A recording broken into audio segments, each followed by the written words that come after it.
bicara tentang percontohan atau bicara tentang teladan, ya. Saya ingin mengawali khotbah saya dengan sebuah pertanyaan sederhana untuk kita renungkan bersama. Siapakah orang-orang yang telah ikut membentuk kita menjadi seperti sekarang ini?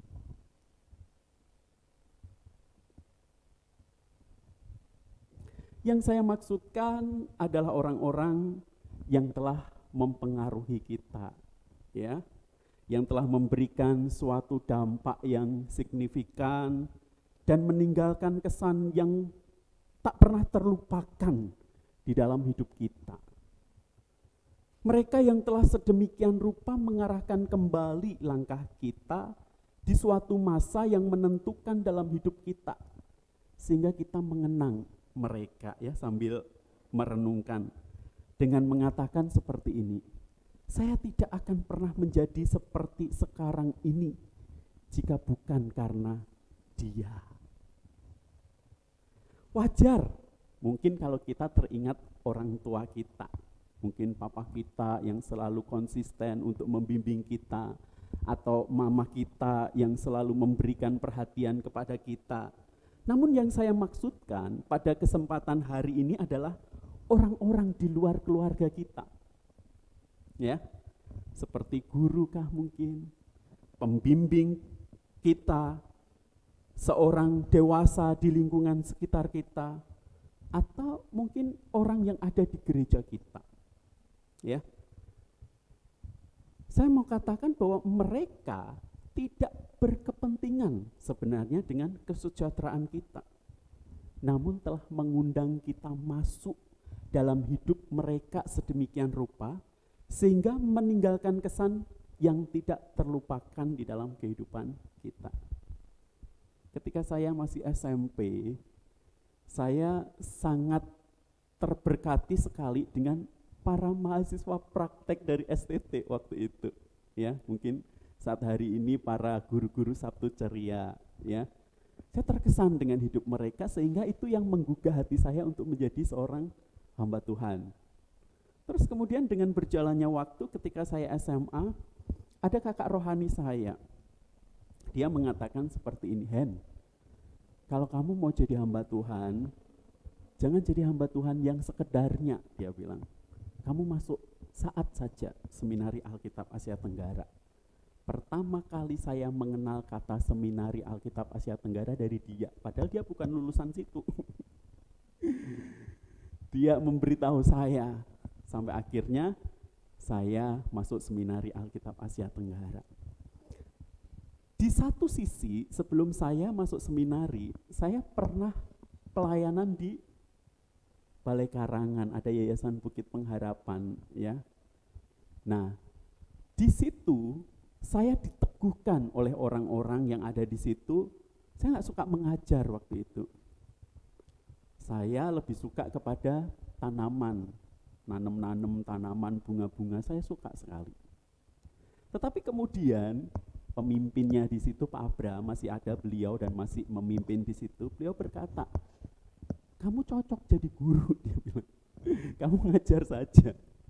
Saya ngajar TK, ngajar SD, terus ngajar STT. Waktu itu ada sekolah Alkitabnya di situ.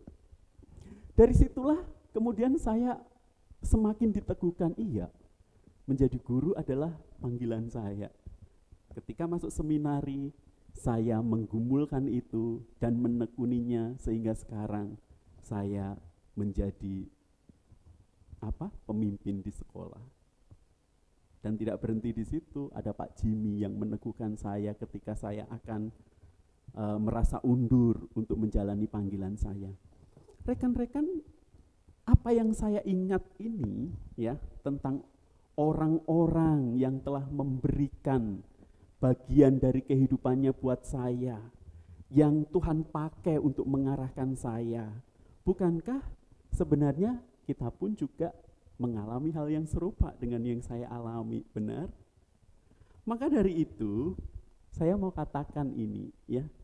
Kalau kita pernah mengingat hal ini, maka kita tahu berdasarkan pengalaman betapa dalam dan kekalnya pengaruh yang dihasilkan oleh relasi yang demikian. Terakhir saya ketemu Pak Abraham waktu kami sedang promosi SMA. Ya, waktu kami waktu liburan bersama istri saya. Dia berkata, saya senang sekarang. Dari tempat ini sudah lahir pemimpin-pemimpin yang hebat, dia bilang. Salah satunya yang ada di depan mata saya. Bukankah itu torehan-torehan yang sederhana, ya, yang diberikan oleh orang-orang di sekitar kita, yang membawa arah dan tujuan hidup kita, bukan hanya bersifat sementara, tetapi juga bersifat kekal. Bapak Ibu, hal yang serupa dan yang pertama telah terjadi, itu adalah kehidupan ke-12 para murid bersama dengan Tuhan Yesus. Ya, peristiwa ini harus terus berjalan dan terjadi dan tidak boleh berhenti sampai dia datang kedua kali. Ini yang dimaksudkan dengan percontohan tadi.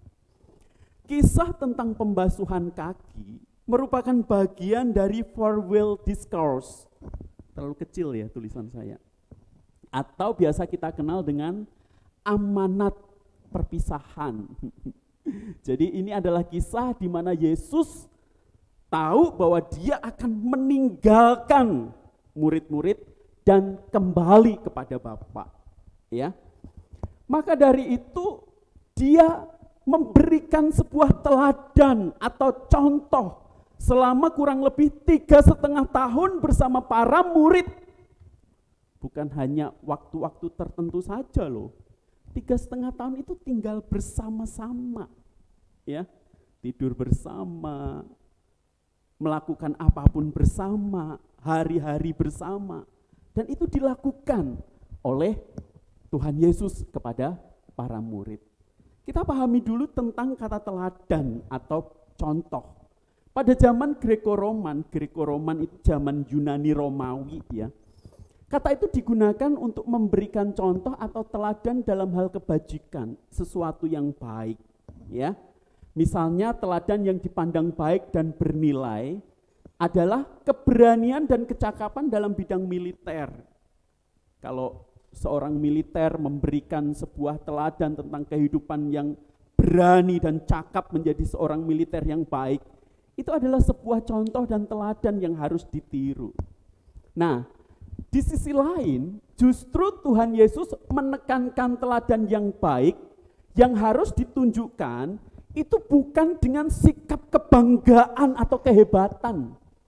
Ini yang unik di dalam kekristenan yang harus kita pahami juga, yang telah diteladankan Tuhan Yesus kepada kita. Apa itu? Kristus menunjukkan sikap merendahkan diri, mengorbankan diri, mengasihi. Dan ini yang berbeda dengan apa yang diteladankan oleh dunia. Bapak Ibu Saudara yang terkasih, saya lanjutkan. Maka tidak heran kalau kemudian di ayat yang ke-15 Tuhan Yesus mengatakan dengan gamblang dan begitu tegas kepada murid-murid pada waktu itu, sebab aku telah memberikan suatu teladan, suatu contoh ya kepada kamu supaya kamu juga berbuat sama seperti yang kuperbuat kepadamu. Jadi teladan kita, contoh kita itu jelas figurnya adalah Tuhan Yesus. Dan Tuhan Yesus bisa memakai setiap kita, orang-orang yang ada di sekitar kita, untuk menunjukkan contoh teladan itu secara konkret. Dan juga bisa memakai kita untuk meneruskan teladan itu kepada orang-orang yang ada di sekitar kita. Maka tidak heran kalau di bagian selanjutnya Tuhan Yesus mengatakan seperti ini di ayat yang ke-16. Aku berkata kepadamu, Sesungguhnya seorang hamba tidaklah lebih tinggi daripada siapa? Tuannya. Ya, seorang hamba tidaklah lebih tinggi daripada tuannya. Dan berikutnya Tuhan Yesus memberikan penegasan lagi kepada mereka, ataupun seorang utusan daripada Dia yang mengutusnya. Artinya apa? Sesungguhnya Tuhan Yesus ingin mengatakan, apa yang aku perbuat, apa yang aku lakukan, itu juga yang seharusnya kamu perbuat. Itu juga yang seharusnya kamu lakukan. Dan kamu teladani di dalam kehidupanmu untuk kamu mengiring dan mengikut aku. Dan uniknya Bapak Ibu, ketika Tuhan Yesus mengungkapkan itu di ayat yang ke-17 dengan gamblang sekali, Dia memberikan sebuah penegasan yang bersifat eskatologi. Apa itu? Jikalau kamu tahu semuanya ini, ya, maka berbahagialah kamu. Artinya diberkatilah kamu jika kamu melakukannya. Wow. Jadi kalau kita ingin menjadi orang-orang yang berbahagia, orang-orang yang diberkati, seperti saya mengutip minggu lalu Pak Apin katakan, tidak karena uang, ya, tidak karena harta, tidak karena jabatan, no, tidak karena semuanya itu. Tetapi semata-mata karena kita mengikuti teladan Kristus dan melakukannya. Keren bener ya, mengikuti teladan Kristus dan melakukannya. Jadi kalau mungkin di antara kita masih mencoba-coba mencari kebahagiaan kita di luar Kristus, saya mau katakan kepada kita, mari kita lupakan semuanya itu. Kembalilah kepada Kristus, jadilah pengikut, jadilah teladan, jadilah contoh, mencontoh Kristus yang harus kita ikuti selalu di dalam kehidupan kita. Bapak Ibu Saudara yang terkasih, ini adalah buku tentang Master Plan of Evangelism. Ya, buku tentang master plan atau rencana-rencana kita untuk penginjilan, ya. Ketika dia menyoroti bagian ini, Yohanes 13 ini, dia menggambarkan bagaimana Tuhan Yesus itu selama 3,5 tahun memberikan waktunya bersama para murid-murid. Itu bukan waktu yang sia-sia dia berikan. Tidak ada satu detik waktu pun dihabiskannya dengan percuma. Dan semuanya diberikannya dengan memberikan teladan yang konkret untuk bisa diterapkan secara praktis di dalam kehidupan para murid. Meskipun para murid pada waktu itu belum memahami secara benar.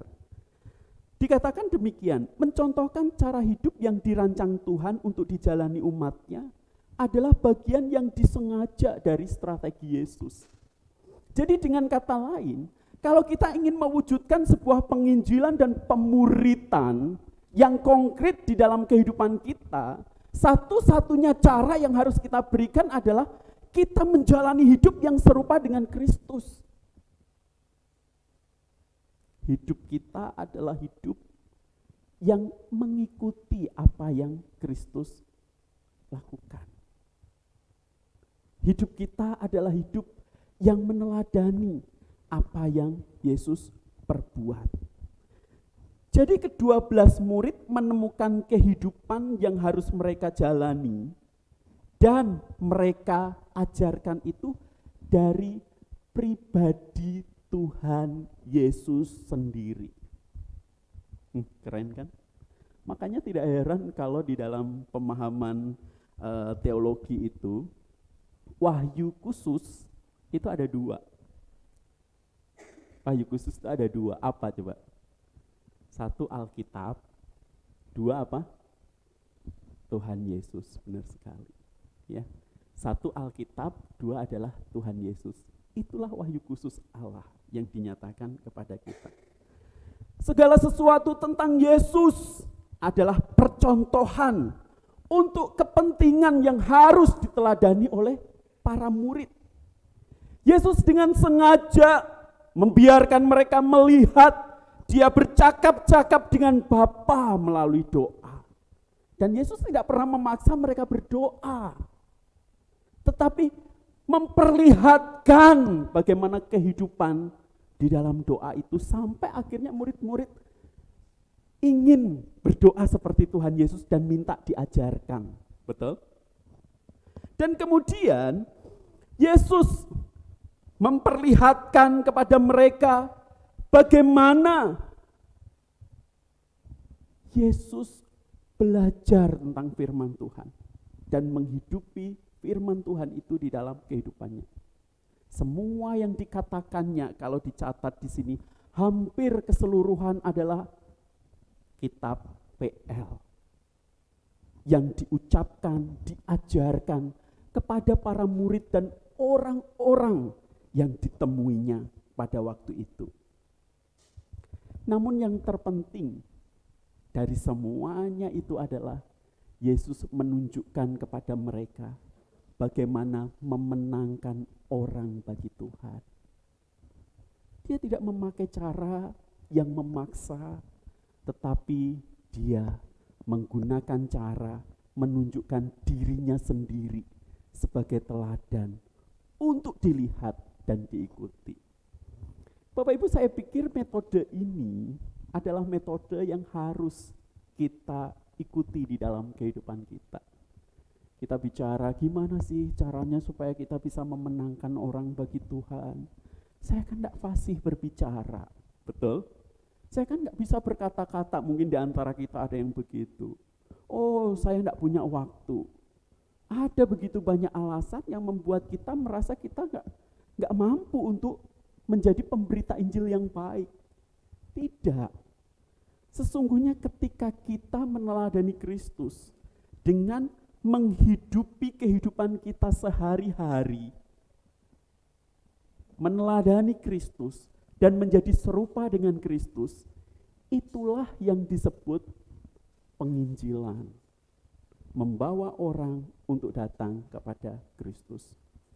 Terlalu sibuk kita memikirkan metode-metode dan juga cara-cara bagaimana kita bisa membawa orang kepada Kristus.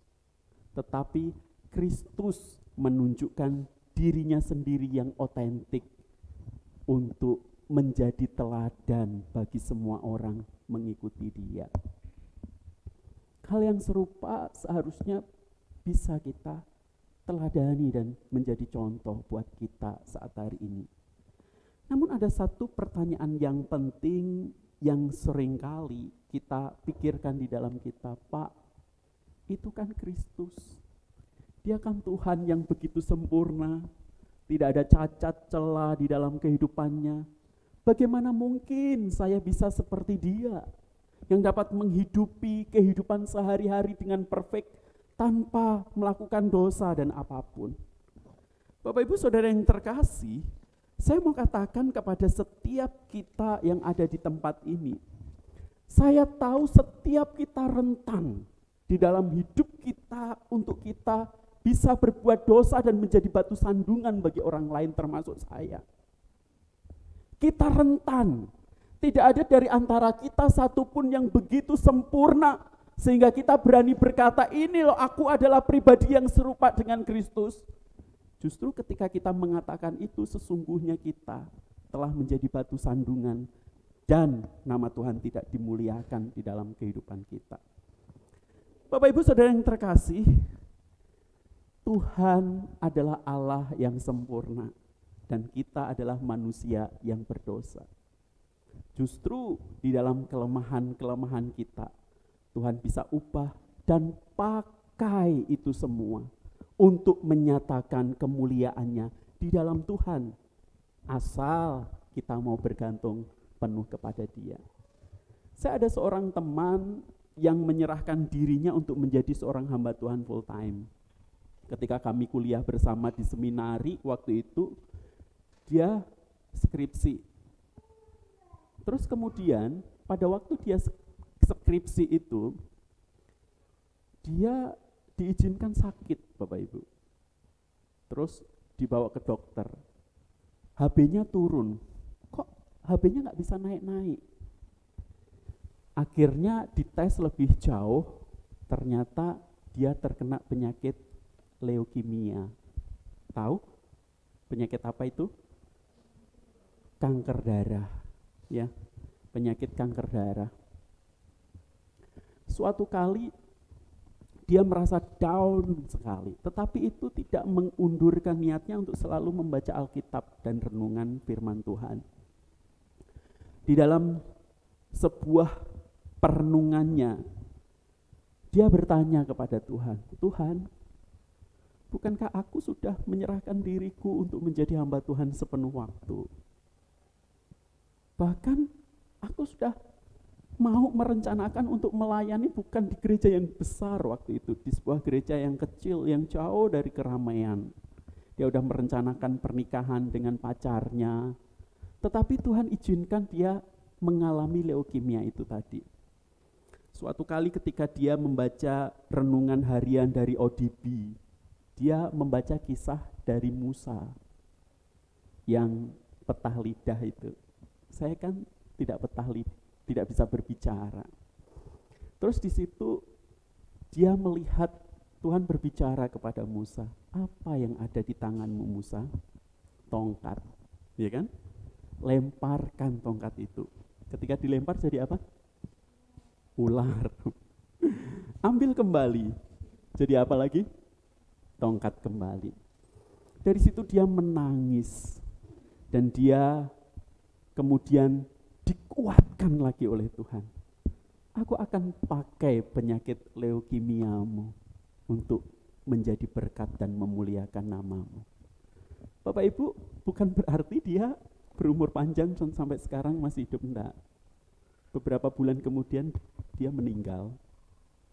Tetapi kehidupannya yang seperti itu membuat kami, rekan-rekan hamba Tuhan, yang waktu itu masih belajar di seminari, kami berkomitmen, yuk kita sama-sama mau memberikan diri kita bagi Tuhan dengan sepenuh hati kita. Bapak Ibu, bukankah setiap kita adalah orang-orang yang punya kelemahan? Kita nggak bisa pungkiri itu. Tetapi juga bukan berarti setiap kelemahan yang kita miliki itu dapat menjadi excuse buat kita untuk berkata, ya ini memang kelemahanku, tidak. Justru di dalam setiap kelemahan kita, ketika kita rindu untuk meneladani Kristus, kita harus menyerahkan kelemahan itu kepada Tuhan, supaya Tuhan ubahkan kelemahan itu menjadi sebuah kekuatan yang memberkati banyak orang. Ada banyak kasus orang-orang Kristen yang justru tidak menjadi teladan di dalam kelemahan mereka. Pasti teman-teman tahu Mao Zedong, ya, pemimpin tertinggi negara Cina pada waktu itu. Dia membantai jutaan orang Kristen. Gara-gara apa sih? Hal sepele sekali. Ketika dia masih kecil, sekolah, ya, diajar oleh guru Kristen. Guru itu mengatakan perkataan yang tidak sepantasnya dikatakan kepada seorang anak kecil itu. Dasar kamu, BODO, AJIN, dan lain sebagainya. Itu membekas di dalam kehidupannya dan kemudian menjadikan dia pemimpin komunis yang membenci kekristenan. Saya tahu setiap kita pun ada kelemahan-kelemahan seperti ini yang bisa menjadikan kita batu sandungan bagi orang-orang yang ada di sekitar kita. Mari, ketika kita tahu kelemahan itu, kita akui, kita mohon Tuhan yang pimpin, supaya setiap kelemahan itu dapat menjadi kekuatan di dalam kehidupan kita. Dan tidak sedikit contoh-contoh yang baik yang diberikan oleh orang-orang Kristen untuk menjadi teladan bagi orang-orang yang lain. Kalian pernah dengar kata Mossab Hasan Yusuf? Anak dari seorang pemimpin tertinggi negara Muslim, Hamas, betul? Dia akhirnya menjadi seorang Kristen yang setia dan meninggalkan orang tuanya. Karena apa? karena teman-teman di sekitarnya yang menjadikan dia tertarik kepada Kristus. Bukankah kita semua dipanggil untuk meneladani Kristus di dalam kehidupan kita? Saya tahu panggilan ini sulit. Kok menjadi teladan seperti Kristus itu bukan hal yang mudah begitu loh. Tetapi yakinlah dan percayalah, ketika kita melakukannya dengan bergantung penuh kepada Allah, maka kita akan mampu menjadi percontohan. Di doa awal saya berkata, Tuhan di dalam Alkitab selalu menggambarkan kita itu seperti seorang musafir. Seorang musafir itu orang yang melakukan sebuah perjalanan dan dia tidak punya tempat tinggal begitu. Dan perjalanan itu bukan perjalanan yang pendek begitu. Ya. Kehidupan kita pun sama. Kalau kita lihat PL di dalam kitab Keluaran, bangsa Israel pun juga melakukan yang namanya perjalanan musafir untuk menuju tanah perjanjian. Tanah perjanjian kita adalah surga. Tempat tinggal kita bukan di dunia ini, tetapi di surga. Justru di sini kita menjadi seorang musafir yang melakukan perjalanan untuk mengikuti teladan Kristus dan para pendahulu kita. Dan ingat, di belakang kita ada orang-orang yang lain yang akan mengikuti jejak kaki kita. Pertanyaannya, jejak kaki seperti apa yang akan kita tinggalkan bagi mereka untuk melihat teladan hidup kita di dalam Kristus? Maka dari itu, rekan-rekan yang terkasih, ketika kita dipercaya sebagai apapun, baik sebagai guru, pemimpin, ataupun sebagai kepala keluarga, orang tua, ibu, dan lain sebagainya, mari tunjukkan teladan keserupaan dengan Kristus. Tinggalkan warisan yang bersifat kekal itu. Nyatakan kepada orang-orang yang ada di sekitar kita. Berikan dampak kepada mereka. Sebuah kesan, kekekalan yang akan membawa orang-orang ini untuk kemudian hidup seperti kita. Kalau Tuhan Yesus berkata, ikutilah teladanku. Paulus juga berkata, ikutilah teladanku karena aku mengikuti teladan Kristus. Beranikah kita kemudian berkata, ikutilah teladanku karena aku mengikuti teladan Kristus, teladan Paulus, teladan para pendahulu. Kita semua dipanggil untuk menyatakan percontohan yang diberikan Kristus kepada kita. Mari kita berdoa.